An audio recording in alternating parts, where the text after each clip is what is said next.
Hello students, welcome back to my channel Study with Arpita ma'am.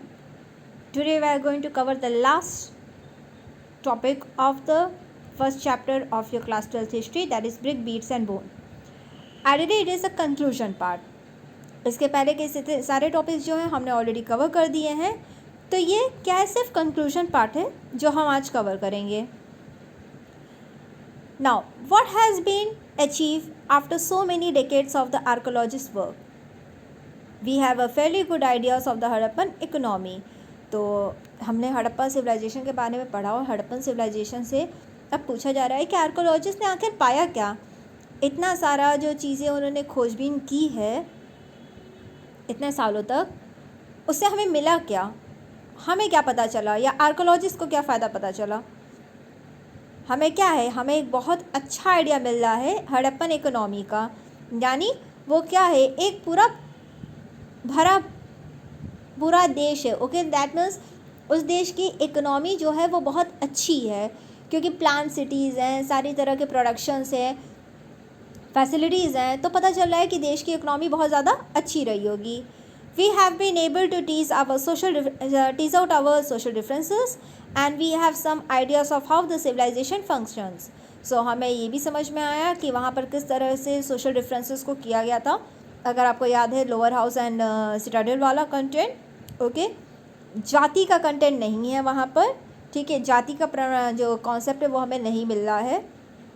तो हमारे पास एक economy का ही कंटेंट है कि इकोनॉमी की बेसिस पे डिफरेंसेस रहा होते होंगे, okay, on the basis of their lifestyle and their houses. और साथ में हमें ये भी पता चला कि वहाँ की सिविलाइजेशन कैसे काम करती होगी, किस तरह से अलग अलग ऑक्यूपेशन थे, अलग ऑक्यूपेशन से कैसे लोग कनेक्टेड होंगे, क्या उनकी लाइफस्टाइल है, तो उसके बारे में पता चला हमें. It is really not clear how much more we would known if the scripts were to be disappoint.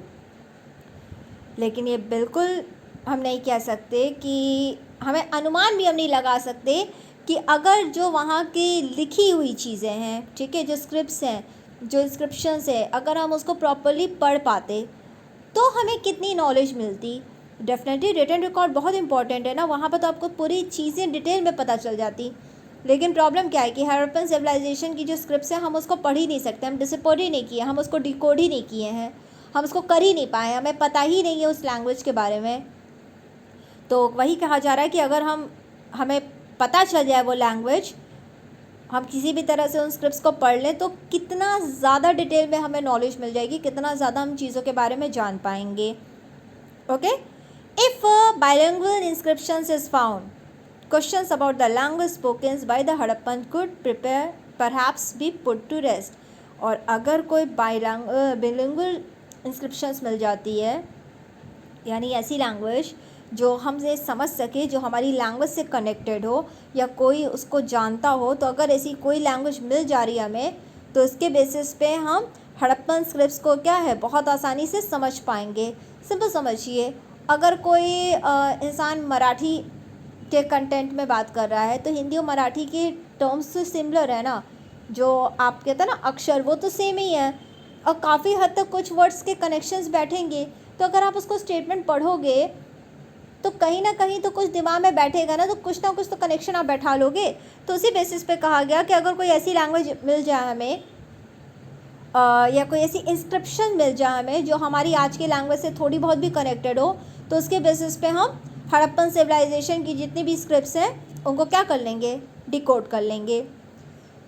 Several reconstructions remain speculative at present. Was the Great Bath a ritual structure? How widespread was literacy? Why do Harappan cemetery shows little social differentiations? तो कई सारे जो constructions हैं वहाँ पर वो क्या है, आज भी जैसे समझ में नहीं आता, मतलब क्लियर नहीं है कि क्या चीज़ रही होगी. कहा गया क्या सच में ग्रेट बाथ जो है वो रिचुअल स्ट्रक्चर है क्या, सही में वहाँ पर नहान टाइप वाला कॉन्सेप्ट होता था जहाँ पर लोग बात लेने जाते थे रिचुअल डेज़ पे, यानी ऑफ द स्पेशल डेज़ पे, या वहाँ पर जो लिटरेसी है वो पूरी फैली हुई थी, सब लोग लिटरेट थे वहाँ पर, या जो हड़प्पन एरियाज़ में सीमेंट्रीज थी यानी जो ग्रेव्स के कंटेंट थे, क्यों सोशल डिफरेंस दिखाते थे, क्योंकि ग्रेव्स में जो सामान थे या फिर जो चीज़ें बनाने का तरीका था, ठीक है, वो उसमें फ़र्क था।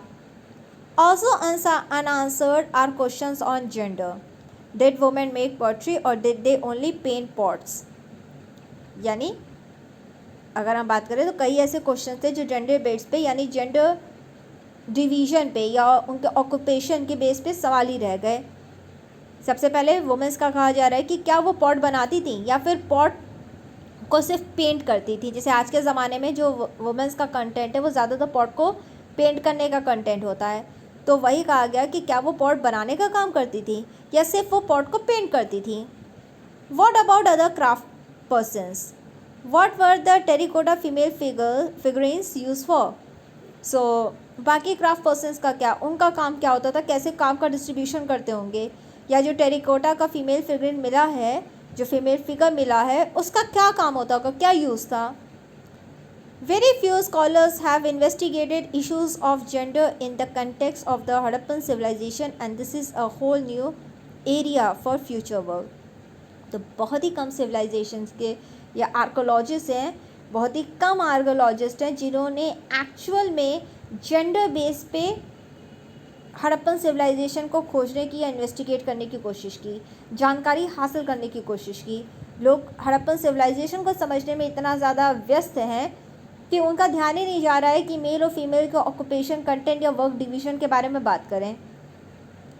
इसीलिए हमें जेंडर डिवीज़न या वर्क डिवीज़न के बारे में कुछ भी ज़्यादा खास हड़प्पन सिविलाइजेशन से नहीं पता चलता है। तो ये काम जो है हम जब आगे का हमारी हिस्ट्री का कंटेंट पढ़ेंगे तब हमें समझ में आएगा कि किस तरह से जेंडर डिवीज़न के बेसिस पे वर्क डिवीज़न भी हुआ है। ठीक है, डेफिनेटली हड़प्पन सिविलाइजेशन में भी रहा होगा, लेकिन हमने उसको बहुत ज़्यादा अहमियत नहीं दी है क्योंकि अभी तो हम उस सिविलाइजेशन को ही नहीं समझ पाए हैं। तो अभी ये तो बहुत आपका कहते हैं ना, ये तो आपका सबसे लास्ट पॉइंट होगा जिस पे खोज करने की लोग कोशिश करेंगे। Okay, so this is the end of the conclusion part of this chapter. Now this chapter basically totally ended. Okay, so with this content I will end the video here only. Yes, definitely I will make the sources of it also. I will make the video of the difference of the source of this chapter. So with our next video we will continue with that. Okay, so till then, good day everyone.